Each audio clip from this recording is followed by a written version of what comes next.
Yaxel Lendeborg's scoring streak finally came to an end, but Michigan still found a way to survive a wild overtime battle against Wake Forest. The Wolverines' preseason All-American forward, known for his consistency, was held to just 9 points, his first single-digit performance in 23 games. Yet, even with their star limited, the 6th-ranked Wolverines pulled out an 85-84 win in overtime, showing grit and depth when it mattered most.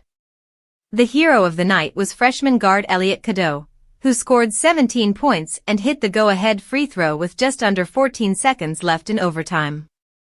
On Wake Forest's final possession, Nate Calmes drove into the lane for a potential game winner, but his floater rimmed out as the buzzer sounded. The crowd inside Little Caesars Arena in Detroit erupted as Michigan narrowly escaped defeat. Aday Mara was dominant all night, putting together an impressive double-double with 18 points, 13 rebounds, 6 assists, and 5 blocks. His size and energy on both ends were crucial, especially when Michigan's offense went cold from deep. Roddy Gayle Jr. provided a huge spark off the bench with 13 points, while Morez Johnson Jr. added 10 points and 8 rebounds, giving Michigan the interior toughness it needed. For Wake Forest, Juke Harris led the way with 19 points, showing off his scoring versatility. Mekhi Mason chipped in 16, while Calmes battled through a tough shooting night to finish with 11. Miles Cole then added 13 off the bench, giving the Demon Deacons valuable minutes down the stretch. Michigan looked dominant early, building a 13-point halftime lead with crisp ball movement and efficient transition play. But after hitting 19 three-pointers in their opener against Oakland, the Wolverines went ice-cold in the second half, missing their first 12 attempts from beyond the arc.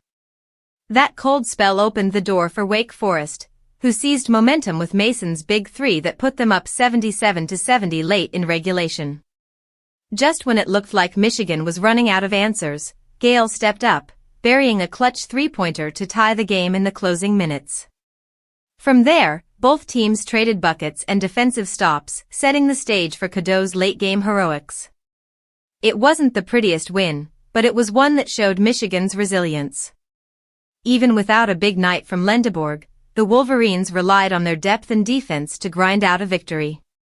Coach Juwan Howard will take pride in how his team responded to adversity, staying composed, rebounding hard, and closing when it counted.